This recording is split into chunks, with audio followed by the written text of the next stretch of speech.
service above self, to help mostly the least of our brethren. Good day, everyone. I'm attorney Filomeno Arevalo Arteche III. I'm 66 years old and I'm a lawyer by profession. We need to uphold truth and justice, and that's the role of a lawyer, especially helping the poor. Walang pambayad sa abogado. I accept their case. Almost every day, I have court hearings and several meetings with my clients. So it's quite stressful, pero I'm happy with what I'm doing. I'm a senior citizen. So as senior citizens, normally, vulnerable na yan sa mga sakit. Take MX3. It's a food supplement, but at the same time, it improves your physical and mental health. It keeps you alert. Even in court proceedings, where the environment is so stressful, this helps me a lot. My weekends, I spend it with my grandchildren as my stress reliever for a week-long lawyering. Before I reached the age of 70, great-grandfather na ako. But I don't know, I don't look so old. Nagpapabata ito. Take MX3.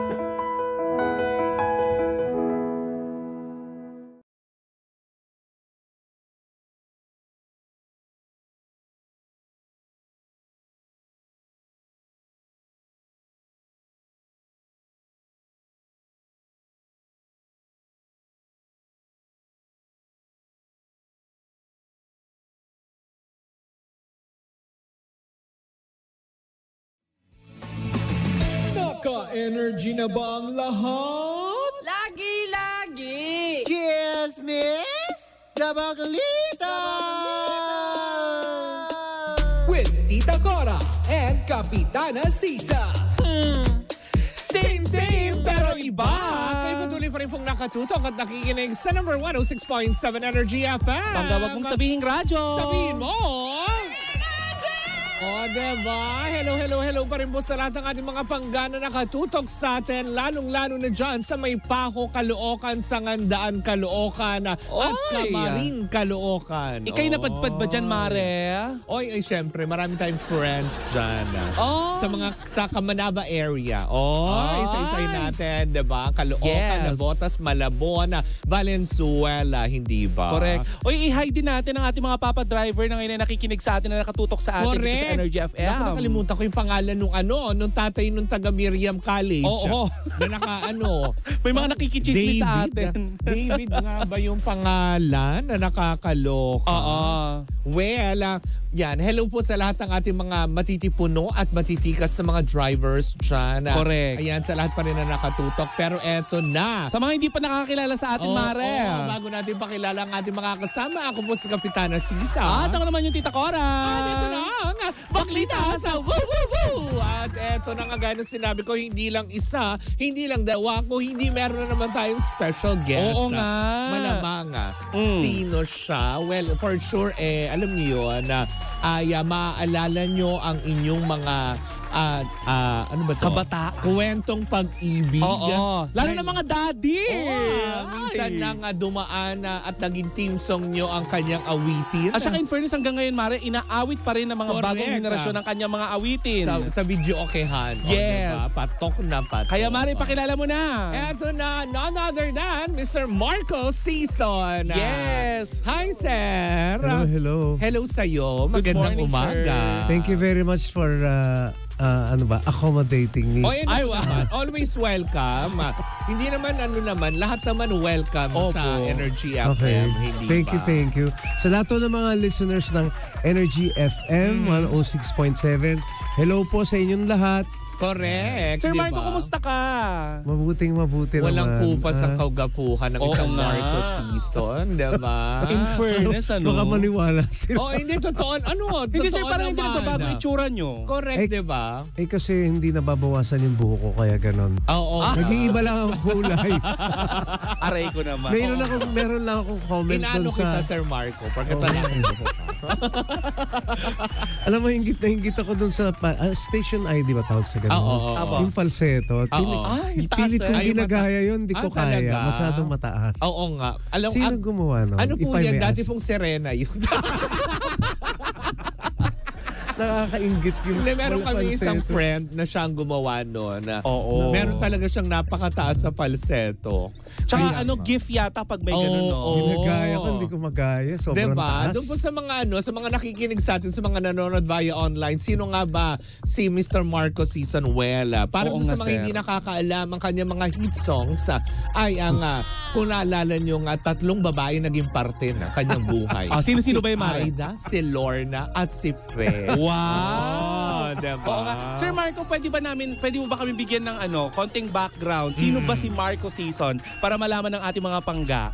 Si Marco Season ay isang simpleng lalaki lang na At laking napakagwapo. probinsya. Oo. Asa po province yun, sir? Binyan, Laguna ako. Oh, kalalawigan mo si Chico, yung isa namin DJ. Oo. Sa Laguna siya. San Pedro yata siya. Oo. Malapit sa amin yun. Magkalalawigan, magkababayan ba ang tawag Oo, doon? magkapit-bayan kami kasi Oo. San Pedro muna tapos Oo. Binyan. Ay, Kaya masarap ganun. dyan yung puto binyan. Correct. In fairness. Papadala tayo dito. Ay, wow! Maraming salamat po. Sir, saan po kayo nagsimula? Or paano nagsimula ang isang Marco Season sa industriya? There was a noontime show called Student Canteen before. This was before It Bulaga. Itong kauna-unahang lunchtime show sa TV.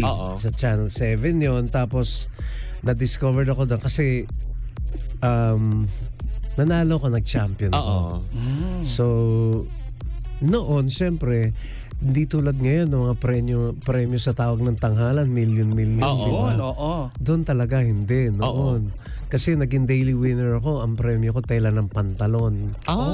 Talaga Totoo ba? yan, totoo. Nagamit mo naman, sir? Nagamit ko, wala na nga sira-sira. Wala na. Hindi mo ba tinago, sir, bilang remembrance? Hindi ko matandaan, pero wala na yun. Wala na siya. Oo. Tapos yung weekly, ito, totoo ta, walang cash. Weekly electric fan. At least appliances. Pero noong mga panahon na yun, sir, malaking bagay na yun, ano? Malaking bagay na yun. Lalo na sa amin. Oo, diba? Kasi ako, although nag-TV ako doon, syempre naging champion ako. Binibigyan ka ng break para mag-open ng show. Front act ka once a week. Nasa TV ako noon, pero wala kaming TV. So hindi ako nakikita ng nanay ko at ng tatay ko sa TV.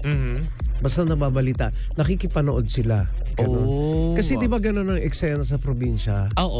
Paglingon mo sa bintana mo, daming mga ulo nakikipanood. Yes. Ganun, correct. Ganun na nangyari sa Tapos may amin. maldita kang kapitbahay, papatayin yung TV, Patayin. sasara yung bintana. Oo. Minsan may kapitbahay na.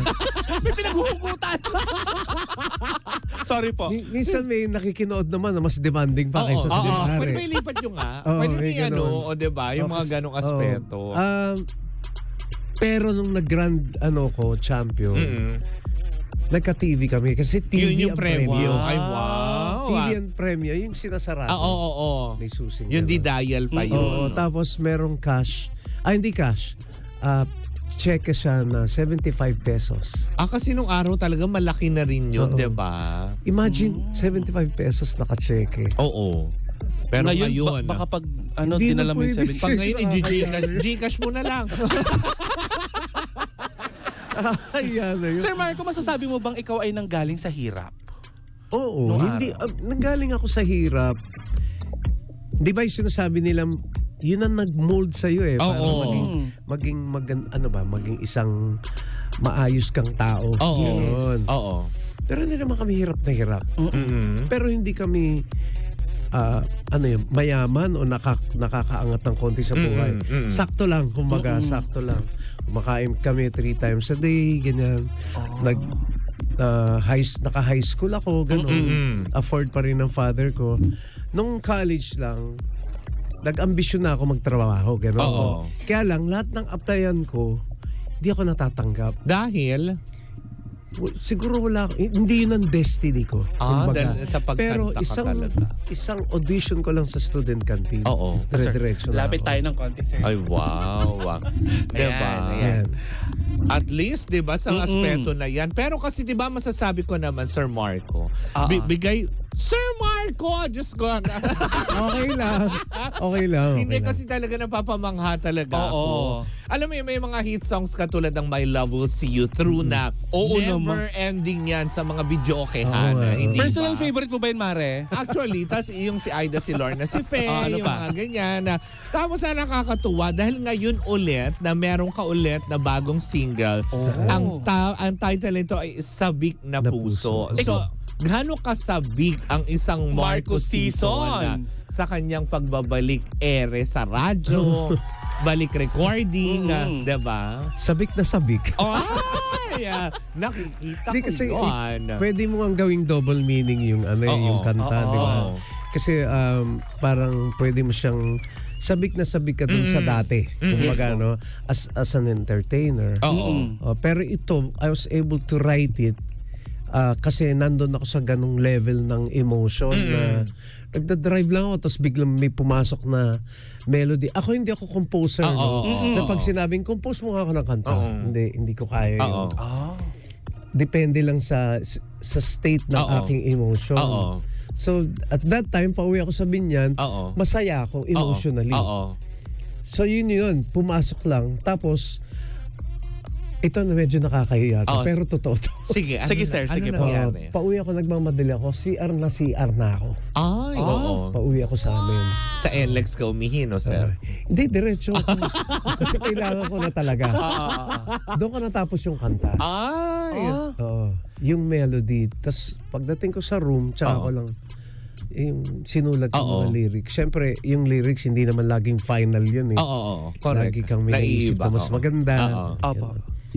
Ganon lang ang galing. kasimple. So, ibig sabihin talaga, pagka yung usually na kapag, katulad tong My Love Will See You Through, compose mo, kayo din? Hindi. Si Nonoy Tan yun. So, Yan, tulad nun, kasi I have never seen a man cry like a child. No? A little boy. When he was doing the show, the song, his wife was dying of cancer. Oh my God. So, ibuhos niya talaga lahat yun. Talagang punong-puno ng emosyon talaga. Tsaka blessed yung kantang yun. Hindi ko nga alam kung bakit ganun eh. Bakit ganun yung kanta. Kasi hindi mo naman mapipredict yan, di ba? Basta ganun lang ang nangyari doon. Na one morning I woke up, parang papunta na siya sa classic na level. Na iba na siya, kinakanta na siya sa simbahan minsan. Minsan love song siya, minsan naging double meaning. Correct. So, Sir Marco, meron akong maisingit lang tungkol sa My Love Will See You Through. Kasi paboritong kantahin niya ng mga titos. Lalo na ng mga nasa edad naming 90s. Sir Marco, kayo ba nasubukan niyo bang awitin na My Love Will See You Through sa sa videoke? At ano pong score niyo? Walang kwenta. Alam mo naman yung mga score sa videoke. Minsan niloloko ka na lang Pero totoo, 75 lang ako doon. Paminsan-minsan lang ako 86, ganyan. Never pa ako nakaka-100. Kasi videoke, di ba ngayon, papangitan ng boses para mag-99 ka. Tsaka napansin ko, parang di sila normal. Sir Marco, anong pakiramdam na naririnig yung inaawit ng mga makabagong henerasyon yung awitin nyo? Lalo na minsan sa mga singing contest o kung saang event, sir. Ang dami kong versions na narinig sa Tawag ng Tanghalan. Nakilala na yun. Lalaki, babae, lahat. Sobrang walang katapusang yun. Anong nafe-feel nyo pag ganyan? Hindi ko siya ma-describe. Na tipong, oh my gosh, kinakanta ng isang modern generation girl or guy yung awiting ko na it's a mixture of everything, yung feeling ng masaya ka na hindi ko siya ma-describe masyado pero masaya. Basically masaya pero mas mataas na level dun sa masaya. At the same time parang sobrang honored ka, proud ka na parang naging identity mo na yung kanta na yon. Tapos halos lahat ng edad alam yung kanta. Hindi, tsaka miniman natin, yung My Love Will See You Through, pambala sa mga contest. Oo, yun, isa pa Kasi yun. kakaiba, diba? Halos lahat yata ng contest, wala yatang hindi kumanta niyan. Halos lahat ng singers. Diba? Tulad sila Jed Madela, si Eric, si Luc Mijares. Oo. Lahat yung pinang-contest nila yung Kasi My Love Will pambato See You talaga Through. diba? So nakakatuwa talaga siya. Wala naman kami intention na gawing classic na magiging ganon siya.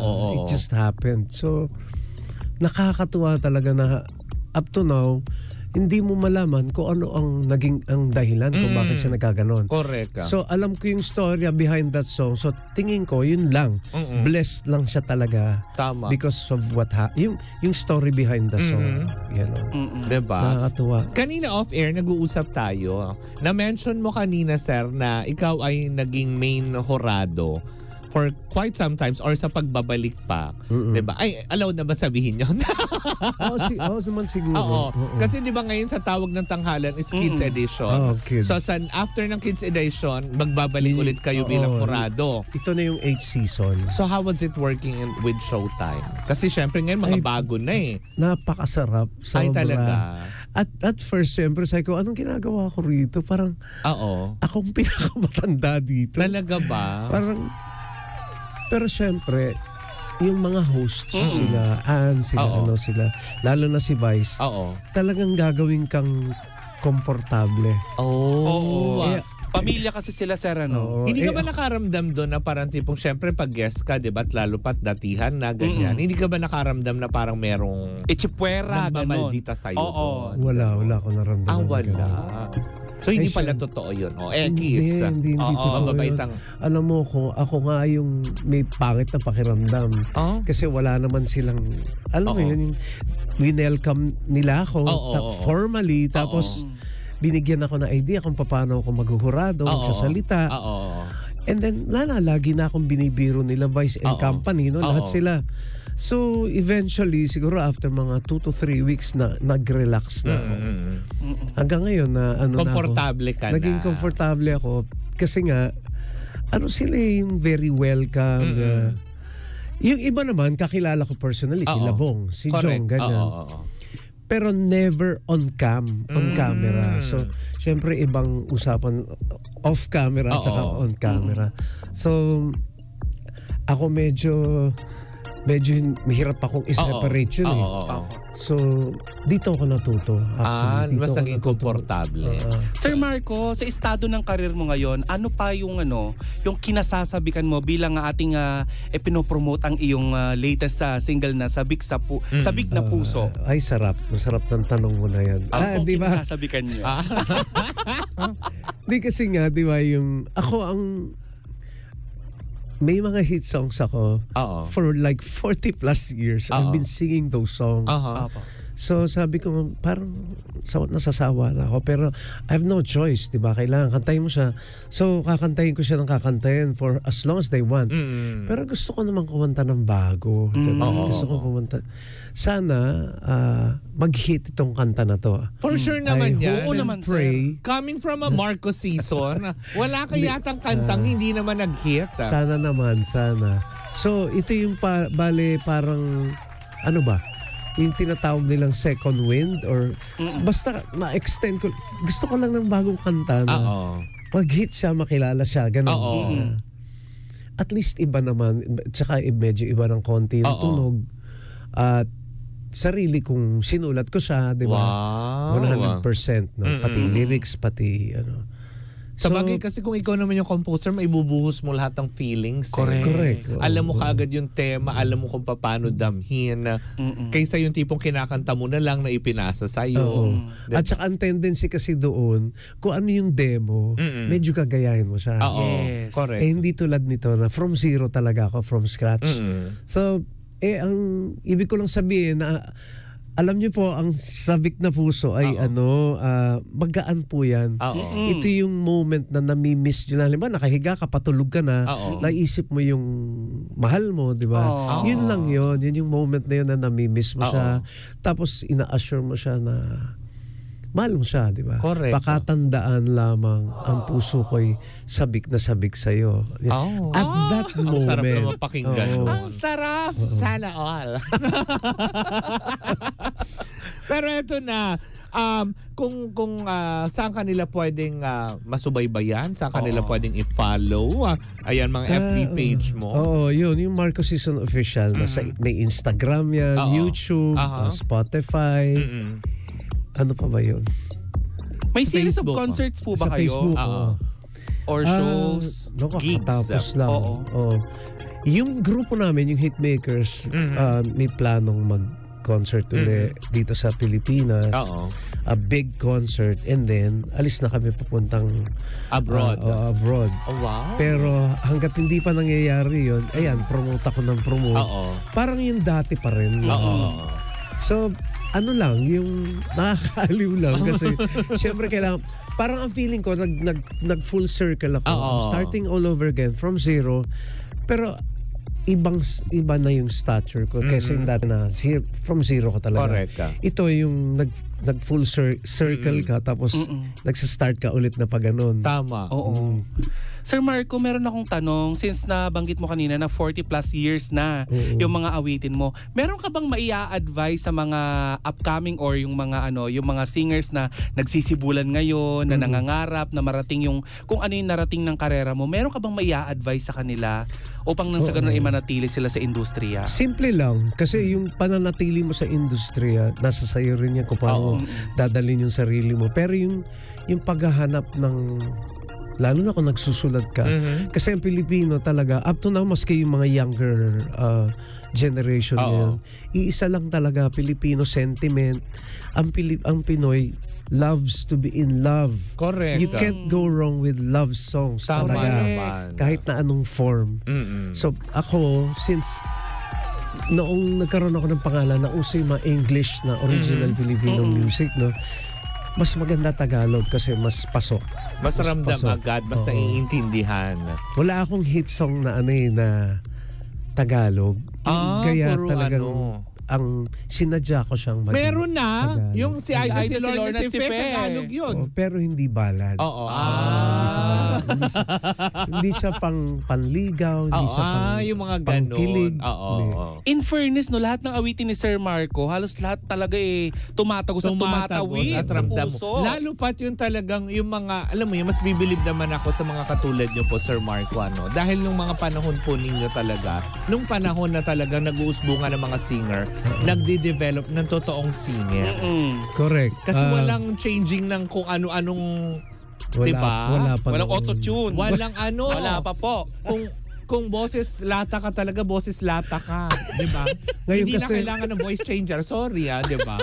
hindi, kahit sino kasi ngayon pwede na maging singer, gawa nga ng auto-tune. Correct, diba? Yung sa may mukha lang. diba? Pakantayin na natin. Bandang huli siguro yung computer na lang magkukompose. Oo, diba? AI live na. AI. Naku, nakakatakot siya. Correct, diba? Once again, Sir Marco, ayan, meron na po bang music video itong kanta nyo? Meron na. Ayan, invite our listeners, our viewers online kung saan nila pwedeng mapanood. Mapapanood po yun sa lahat. Sa Instagram din, sa YouTube, Facebook. Marco Season Official lang. Nandun. Sa Spotify nandun din. Available po yan. Ayan. Yung model na yan, yung artista na yan, anak ko siya. Real couple yun sila. Okay. Ganun. Umaawit na rin, sir. Musikero siya. In fairness. Ano siya, member siya ng Of Mercury na band. Okay. Yan. Yan po ang official video ng Sir music Marco, video. imbitahin natin ang ating mga pangga na suportahan ang inyo pong awiting sabik sa puso na ngayon ay nanonood sa ating Facebook Live at nakikinig sa atin sa 106.7 Energy FM Manila. Mga pangga, maawa na kayo. Oy! Hindi ka Kailangan sir! Ito ang awitin nyo. Suportahan niyo po at napakagandang kanta ito. I'm sure majority siguro ng mga taon Pilipino makaka-relate dito sa kantang ito. It's just a moment lang po ito. Nothing, yung kumbaga parang hugot siya pero ano lang siya, magaan lang sa kanta. Hindi siya yung masyadong ma-emote. Hindi sa ganun. Yung moment lang na yun lang yun. Nagda-drive lang ho ako noon Correct ka. may naisip lang akong tao tapos may pumasok na ano. Ganun lang yun. Ayan. Well, thank you so much, Sir Marco. Pero bago tayo tuluyan at papakinggan ang iyong awitin, ayan, kailangan mo lang sumigaw ng matinding Energy FMs on our queuing. Yan. Mga bangga, ayan, dyan po muna natatapos ang ating chikahan with Sir Marco season. Muli po ako si Kapitana Sisa. At ako naman yung Tita Cora. At ito pa rin ang Baklita sa Woo Woo Woo! At kayo patuloy pa rin pong nakatutok at nagigiling sa number 106.7 Energy FM. Panggawag mong sabihin radyo. Sabihin mo. Energy Yeah! FM!